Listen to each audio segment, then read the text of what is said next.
Morning and welcome back to your channel Shaan Bebo foodies. तो अभी है सुबह का समय और आजकल मेरी सुबह बस बीतती है। सबसे पहले आँख खुलती है और मैं पहुंचती हूँ किचन में कि मुझे भाई नाश्ता देना है, मुझे जो है टिफ़िन पैक करनी है। तो बस सुबह सुबह उठी और आज जो है पतिदेव को मतलब बाहर नहीं जाना था, आज यहीं पर रहना, मतलब यहीं इलाहाबाद उनको ऑफिस में जाना था। तो इसीलिए चिल्ला बना रही हो। और चिल्ला जब मैं कभी इस तरह से शूट करती हूँ ना, जैसे ही कैमरा ऑन करेगा कोई ना कोई चीज़ गड़बड़ ज़रूर होगी। लेकिन सुबह इतनी जल्दीबाजी रहती है कि मैंने फिर दोबारा नहीं इस तरह से मतलब अच्छा वाला चिल्ला कैमरे में लिया। मेरे पास जो बन रहा था मैं बनाती जा रही थी।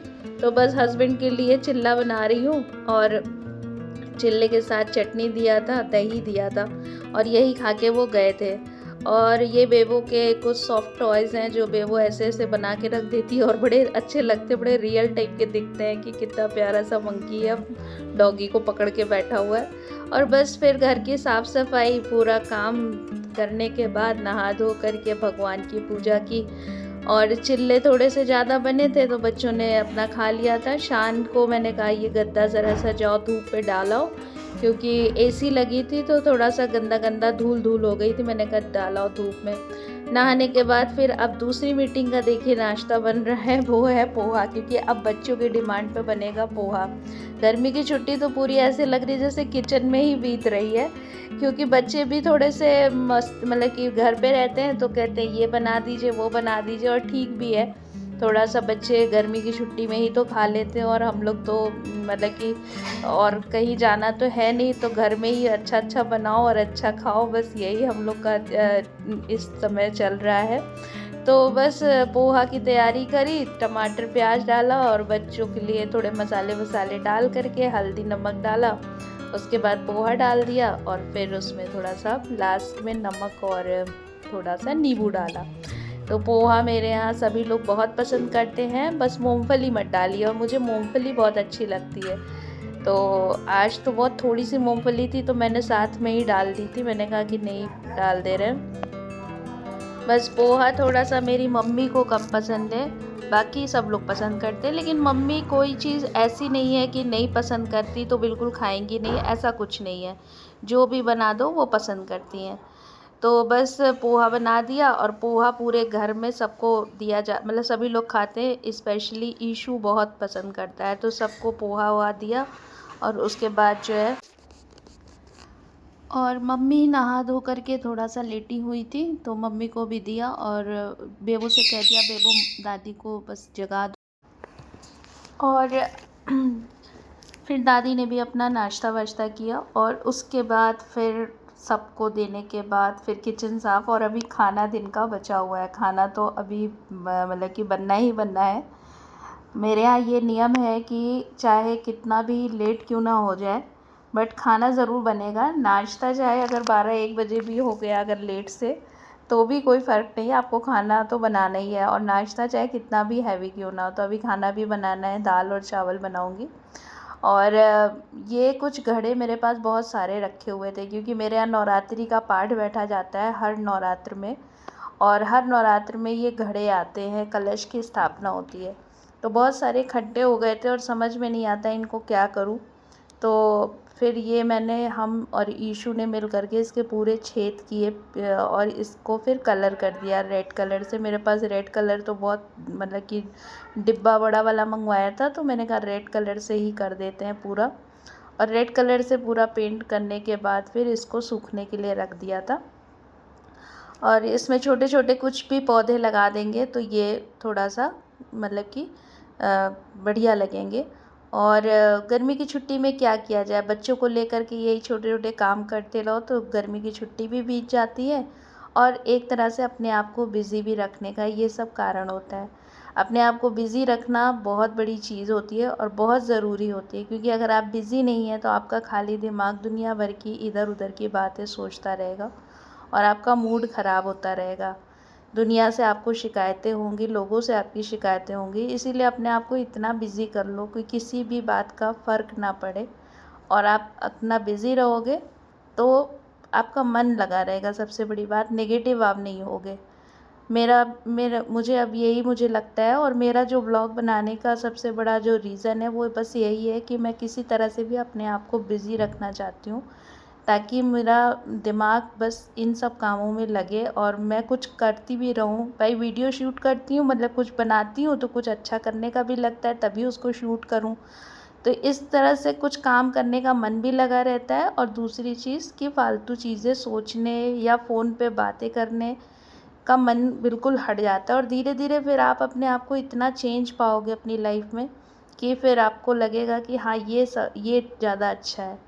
और ये एक बाहर रखा हुआ था तो मैंने ग्रीन कलर का इसका पेंट कर दिया था। मुझे इस पे कुछ और भी काम करना है, लेकिन वो अभी बाद में करूँगी।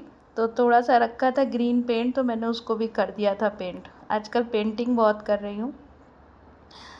तो और पेंट करना किसको अच्छा नहीं लगता है, तो बच्चों को लेकर के कहीं इधर-उधर ब्रश मारती रहती हूँ। तो शाम का समय है और शाम के समय में खाने में बनने जा रहा था। आज समझ में नहीं आ रहा था मैं क्या बनाऊँ खाने में। आज शाम के खाने में डिसाइड नहीं कर पा रही थी कि क्या बनाऊँ, क्योंकि लगातार रसेदार सब्जियां चल रही है, तो आज बिल्कुल मन नहीं कर रहा था। तो आज बना रही हूँ बैगन का भरता। तो वो अभी चढ़ा दिया है, और अब आगे क्या बनाऊँगी अभी मुझे खुद नहीं पता। रसेदार सब्ज़ी बनाते बनाते मन ऊब गया था, लेकिन अब हस्बैंड यहीं पे रहते हैं तो उन्हें रसेदार ही पसंद है। तो इसीलिए लगातार आज 4-5 दिनों से रस्से वाली बनाते बनाते मन हट गया था। तो ये बैगन रखा हुआ था, तो मैंने आज इसको कुकर में उबाला नहीं बल्कि कढ़ाई में थोड़ा सा तेल डाल के ऐसे ही डाल दिया था। मैंने कहा आज सबको ऐसे ही उबाल मतलब कि पका करके कढ़ाई में फिर इसको मैश कर दूँगी। तो कढ़ाई में आलू छिल के डाल दिए थे, बैगन, हरे मिर्ची और एक लहसुन की पोती पूरी डाल दी थी। और तब ये धीरे-धीरे सबसे पहले तो बैगन ही उबल जाते हैं, मतलब पक जाते हैं, तो बैगन उबाल के हटा लिया और फिर उसके बाद आलू भी पक गई थी। लहसुन-वहसुन सब पक गया था। इसके बाद फिर सबको छिल करके सबको मैश कर लिया था। तो वही मैं आपसे बता रही थी कि अपने ये यूट्यूब पे जो मैं वीडियो बनाती हूँ उसका सबसे बड़ा रीज़न मेरा यही रहता है कि मैं वीडियो अपने बनाती रहती हूँ और अपने आप को सिर्फ बिज़ी रखती हूँ, और बिज़ी रखने से मेरा मतलब दिन भर कुछ ना कुछ अच्छा करती रहती हूँ। कुछ अच्छा करूँ या ना करूँ, लेकिन बिज़ी रहती हूँ वीडियो के बहाने, और रात में नींद बड़ी अच्छी आती है, और फालतू की चीज़ें ना सोचती हूँ ना फालतू की बातें की तरफ दिमाग जाता है। तो सबसे बड़ी चीज़, अगर जीवन में खुश रहना है तो अपने आप को बिज़ी कर लीजिए और शांत रहिए, सब कुछ ठीक रहेगा। फ़िलहाल चलिए, तो फिर चोखा में ये सारी चीज़ें डाल ली थी, और उसके बाद मिर्ची उर्ची सब करके मतलब सब चीज़ डालने के बाद बढ़िया से पोटैटो मैशर से मैश कर दिया था। और फिर इसमें बहुत अच्छी मात्रा में, मतलब कि इतनी अच्छी मात्रा में कि आप एक बढ़िया रसेदार सब्ज़ी भी बन जाएगी, उतना तेल डाला जाता है। मतलब मैंने इतने चोखा में कम से कम आधी कटोरी तेल तो डाला ही था, और तेल वो भी पका के नहीं डाला जाता है, इसमें कच्चा तेल डाला जाता है।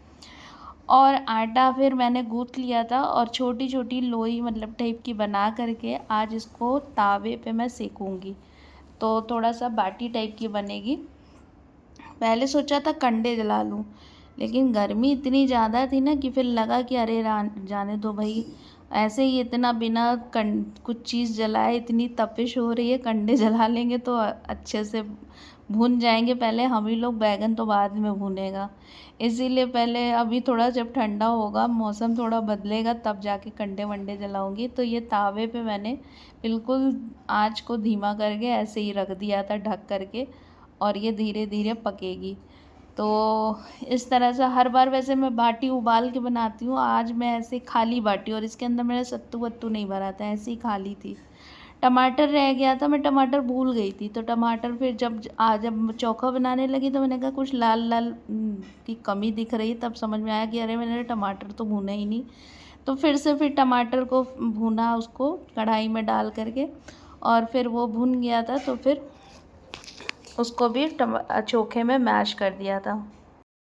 और बाटी थोड़ी सी पहले तो चिपक रही थी आपस में, लेकिन फिर धीरे धीरे सब बढ़िया से हो गई थी, और फिर धीरे धीरे ये पकने लगी थी। तो ऐसे उलट पलट करके मैं इन बाटियों को सेक रही थी, और इसमें बिल्कुल आंच धीमी होनी चाहिए और थोड़ा सा तवा मोटा होना चाहिए, वरना ये पक नहीं पाएगी। तो फिर ऐसे ही धीरे धीरे मैंने बाटी को पका लिया था, और चोखा भी लगभग रेडी हो गया था। अभी टमाटर नहीं डाला है, टमाटर अभी ठंडे हो जाएं तब उसको फिर मैं मैश करूँगी। तो ये फिर चोखे में फिर मैंने टमाटर का छिलका निकाल करके उसको भी डाल दिया था। और बैंगन का भरता हो, आलू का चोखा हो, इसमें मतलब फ्राई करने की ज़रूरत नहीं है, इसी तरह से बस मैश करके इसमें खूब अच्छी मात्रा में कड़वा तेल हो, लहसुन है, मिर्चा है और अदरक है, ये सब डाल दीजिए। चोखा बढ़िया लगता है, बहुत अच्छा लगता है। चोखे की मतलब कि जो ये बैंगन का जो भरता बनता है ना, इसकी बराबरी कोई नहीं कर सकता है। तो बस ये बाटी और चोखा आज मैंने अपने डिनर में बनाया था। और मुझे पता नहीं क्यों एक लगातार एक ही टाइप का खाना बनाने का मन नहीं करता है। मुझे लगता है थोड़ा सा हट के बनाओ तो मेरा मन लगता है, वरना एक ही टाइप का बनाते बनाते इंसान बोर हो जाए। तो मम्मी मेरी इस मामले में बहुत अच्छी हैं, कुछ भी अलग हट के बनाओ तो खुशी खुशी खाती हैं। लेकिन हस्बैंड के साथ थोड़ा सा दिक्कत है, हस्बैंड बहुत ज़्यादा वैरायटी पसंद नहीं करते, वो मतलब कि उनको रोटी सब्जी इसी टाइप का चीज़ चाहिए। तो थोड़ा सा बाकी हम अगर हम लोग रहते हैं मम्मी के साथ, मम्मी तो कुछ भी बना लो, सबसे ज़्यादा तो साउथ इंडियन बना लो। और मेरे हस्बैंड को साउथ इंडियन से सख्त नफ़रत है, ये मत बनाओ बाकी सब बना लो। तो उसके बाद फिर कड़वा तेल डाला और नमक डाला और फिर थोड़ा सा नींबू भी डाला था। और इतना डालने के बाद भी जब हस्बैंड को खाना दिया तो उन्होंने कहा थोड़ा नींबू और डालो, थोड़ा कड़वा तेल और डालो और थोड़ा सा वो नमक और डालो। मैंने कहा पर्याप्त डला है कि नहीं, थोड़ा और डाल दो। तो फिर मैंने और भी डाला था उनके में, लेकिन हमने और लोगों में नहीं डाला था। बच्चे अपना यहाँ पर पता नहीं क्या कर रहे हैं, स्लो मोशन में कुछ शूट मतलब क्या कर रहे हैं मुझे नहीं समझ में आया। और मुझे पता भी नहीं उन्होंने कब ये चीज़ मतलब कि ली, फाइनली अब रिकॉर्ड करी। बाटी चोखा चटनी और प्याज, ये अब आज का रात का खाना बनाई हूँ। तो चलिए फिर से मिलेंगे एक नए ब्लॉग में, तब तक के लिए अपना ध्यान रखिए, खूब खुश रहिए, मस्त रहिए। Good bye and good night.